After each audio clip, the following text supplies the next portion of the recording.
Center for Culture and Development, the Netherlands, or CCD-NL, is a non-profit organization situated in the heart of Rotterdam. CCD-NL's birth was a result of a number of projects and activities that I involved directly as a fellow researcher, a project coordinator, and a commissioner. It was clear that there is a need to have a cultural organization as an umbrella to preserve cultural heritage for sustainable development, as well as a platform to empower and connect Ikat artisans with the outside world. After a period of study and reflections, CCD-NL was established and officially registered as a Dutch foundation focusing on culture and development in the Netherlands, as well as forging international cooperations with countries that have a strong history and cultural heritage with the Netherlands. For the first 5 years, CCD-NL is focusing on preserving ancient weaving ikat around the world. Starting with NTT Indonesian Ikat, CCD-NL will focus on empowering the artisans to improving the quality of ikat, such as design, pattern, and color, that will enlarge market opportunities. Extensive studies and research on ikat also to attract young generations to take part in preserving ikat are also the objectives of the pilot. So let's travel to Indonesia and learn about the lives and work of the artisans. The Ikat artisans from NTT are trained in the art of weaving since they were teenagers, as it has been a long-time tradition in the island that all young girls learn to weave ikat from their mothers, and they continue to weave to make a living until now. Some of them even establish weaving groups in their area to teach other women and pass on their technique and expertise to others. Selviana Boyda from Belu established Wehor Hadomi Weaving Group, while Ibu Syariat Tole from Alor established Kampung Patola Weaving Group. Both of them become pioneers in teaching other weavers to use natural dyes for their ikat weaving. Meanwhile, Ibu Marsa and Ibu Asmawet from Rotendao are collaborating together to design and to create clothes with ikat. Ibu Asmawet, the ikat artisan, she weaves the ikat, while Ibu Marsa is designing clothes or dress with ikat. I asked my colleague Rebecca, who is working closely with the artisans in the region, what challenges they are facing. The main challenge that they are facing right now is to create new patterns and motifs or colors for their ikat using natural dyes. First, as weaving technique is passed on mostly through oral traditions and direct experiences, the knowledge of weaving technique and method are not known widespread. One artisan might know how to create a motif, while the other artisan from other area might not know how to create the same motif. Second, research to make natural dyes are not easily available in all areas due to geographical differences. One plant might be easily planted in Belu, while the same plant cannot be found in Rotendao. It takes more time to create ikat with natural dyes made out of plants or spices. So, some artisans usually use cheaper chemical dyes for their ikat that is actually harmful to the environment. Third, the artisans live in rural areas on remote islands of East Nusa Tenggara with limited infrastructure. And the area is actually known as a dry region or arid region in Indonesia. So the artisans are also dealing with the problem of retrieving water source for dyeing their ikat. In what ways is CCD-NL providing them support? We are currently helping them to promote their ikat weaving to a broader market outside of East Nusa Tenggara. We promote their work on social media, and a few weeks ago we just held an online lecture session for the artisans on how to use social media and e-commerce platform in Indonesia to promote their ikat. Digital technology and internet integration in Indonesia is growing rapidly in the past couple years, so we think it's worth trying to utilize this technological advancement to empower our ikat artisans. We will also have an online workshop for the artisans in collaboration with a Dutch future designer, Nikki Wester. The artisans are really interested in our lectures and webinars, and all of them are always very eager in participating in our events, and they are eager to learn new technique to create new motif or colors. And they are also very interested in learning to use social media and e-commerce platform in Indonesia to promote their ikat weaving to a broader market. We managed to help them sell their ikat outside of East Nusa And also thanks to the fundraising effort Eat for Ikat and Give campaign, which provided them with donation to buy yarns to produce natural dyes ikat, they actually managed to produce more ikat and sell them. I think in the future we need to provide them more trainings for the artisan that will help them create new ikat patterns or learn new techniques using natural dyes, and also to provide trainings on how to manage the business and sales to a broader market. I also hope to document their weaving knowledge and natural dye techniques so this valuable, unique information and knowledge can be spread to others and passed down to the future generations. Alina, research assistant, is establishing important connections between Ikat artisans in the NTT region of Indonesia and the Netherlands. I'm doing research of Indonesian Ikat with historical aspects and looking for connections between the Netherlands and Indonesia since the 17th century. I'm working on collecting historical materials, including texts, images, photos, and objects for the Indonesian Ikat documentary film.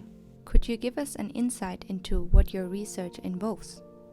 Since Dutch East India Company established its trading and political territory in Jakarta as the center in Indonesia in the 17th century, there are archives recording how the company handled international trades and impacted Indonesian market of food, spices, and textiles. When did Indonesian Ikat being imported into the Netherlands?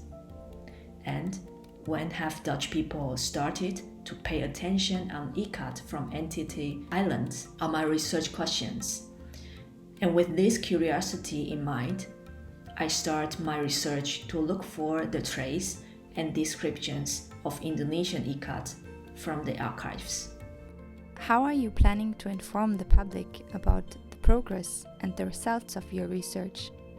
At first, CCD-NL is planning to hold webinar or online discussion series to share the research results to the public. For the long term, CCD-NL would like to publish relevant articles and establish the database or archive center for Ikat research.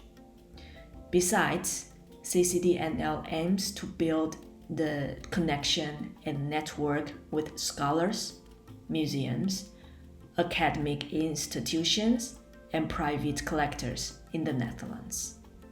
A major part of CCD-NL's work on preserving Ikat in Indonesia is capacity building for sustainable environment and livelihoods. The pilot will also emphasize on the sustainable use of natural or eco-friendly dyes for environment and ecology. I spoke to my colleague Karen, who is an environmental scientist and project assistant at CCD-NL. When we talk about how Ikat culture has affected the environment, this is in terms of the massive extraction of trees for dyes and the chemical content of the artificial dyes which they use to color the Ikat material. So in the context of the massive extraction, the artisans, they have to extract the dyes from the trees, the tree barks, the leaves. By this extraction, some of the local artisans, they don't plant the trees, which has led to extinction and endangering some of the tree species.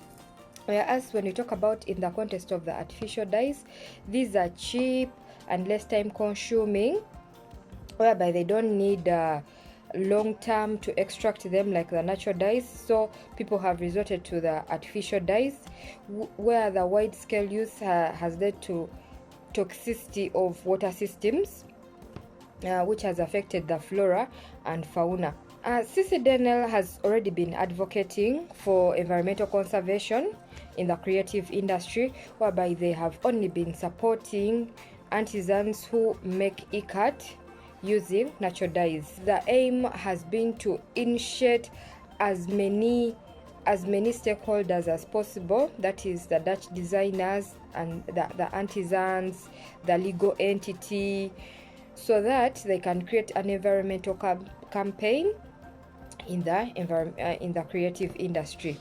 Could you give us some concrete examples of how CCD-NL is working towards the goal of making the Ikat creation process a more sustainable one? When we talk about the current activities, CCD-NL has been undertaking webinars and training. Some of the planned activities is to advocate for the recycling of the ikat fabrics, whereby some of the materials, instead of being thrown away, the threads that are used to make the ikat, they can be reused again.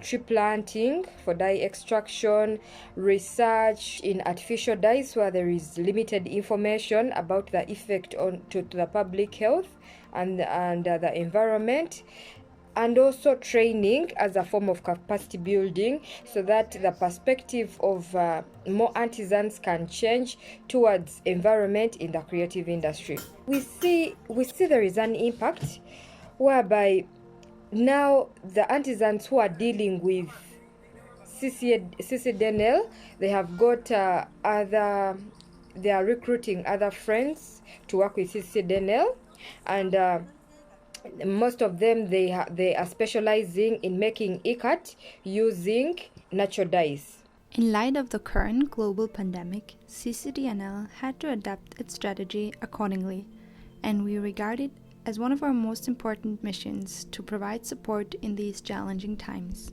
Tulita, advisor for CCD-NL, knows more about the artisan situation in Indonesia. Indonesia was affected a lot by this pandemic situation in many factors. Not only those who is living in big cities, but also those who are living in the remote areas like our artisans in NTT. Their daily lives depends on the daily income from the ikat sales.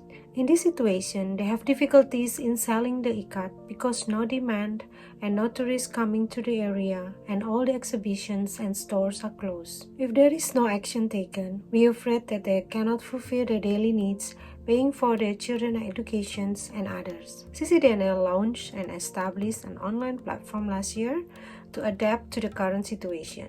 With this binding with Ikat online platform, CCD-NL will be able to continue the projects and connect the Indonesian artisans in NTT with other designers, buyers in Asia, European countries, and continue the project of preserving Ikat as one of the most important cultural heritage. CCD-NL also aims to empower the artisans in promoting their product internationally using technology in the long run.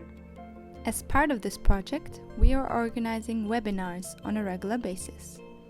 CCD-NL webinars are beneficial in bringing heritage back to life and bringing people back to their heritage story. This webinar is a medium for cultural exchange, knowledge exchange, and sharing expertise and thought from a broader perspective. The artisans can be more open-minded and able to adapt and share with the changes and become more creative. CCD-NL will bring knowledge about how this tradition came to be, how it can be sustained for the future, and what connections can be made to other weaving traditions around the world. We are receiving very good feedback from the artisans. They appreciate and very enthusiastic to participate because they think these projects help them a lot, not only financially but open the market for them internationally. They can learn a lot from experts who is coming from all over the world on how to keep the cultural heritage now and in the future. Our viewers come from all over the world. They are very happy and enthusiastic about joining our webinars and other activities.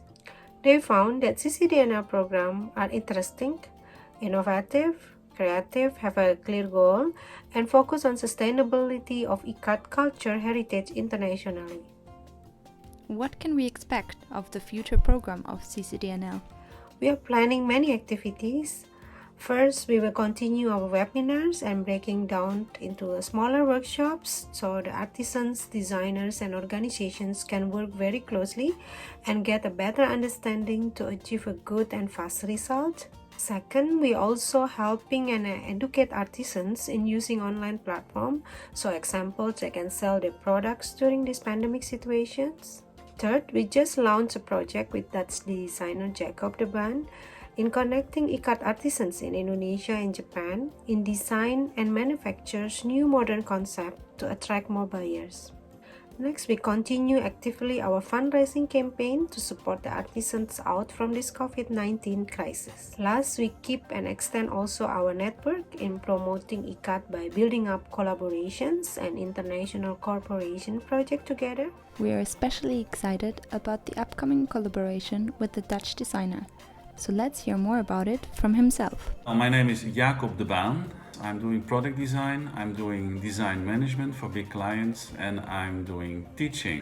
At the time I'm working on designing a stool and home accessories for CCD-NL, all based on Ikat. In the designs I made for CCD-NL, it's no glue, no screws, so everything can be reconnected later and be reused in the circular economy. We designed patterns, we designed some prototypes, and now we're in the process of getting it to connect to makers and to have it on the market maybe in the near future.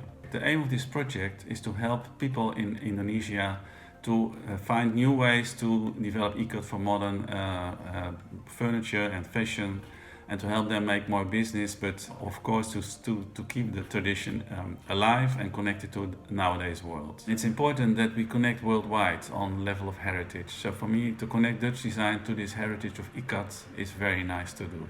So there are lots of interesting things happening at CCD-NL at the moment, one of which my colleague Alexa from social media and PR will let you know about. The next webinar that is going to happen is on the 25th February, together with the Tenun Ikat artisans, featuring Nikki Wester. We try to showcase the work of the artisans to a wider and broader audience. With all of our inputs and our skills that we have, this should be very successful.